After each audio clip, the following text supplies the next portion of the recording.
In this video, we'll learn how to sort flagged transactions in Docyt.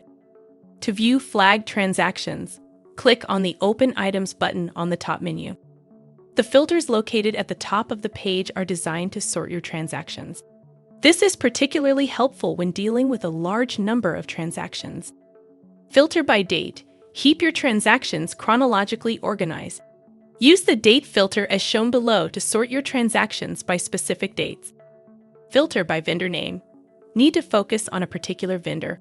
Filter transactions by vendor name, making it easier to track vendor-specific transactions. Filter by account.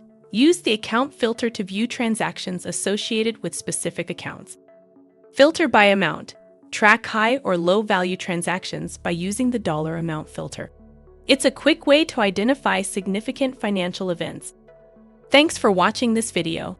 Check out our How to Videos playlist to watch more videos like this.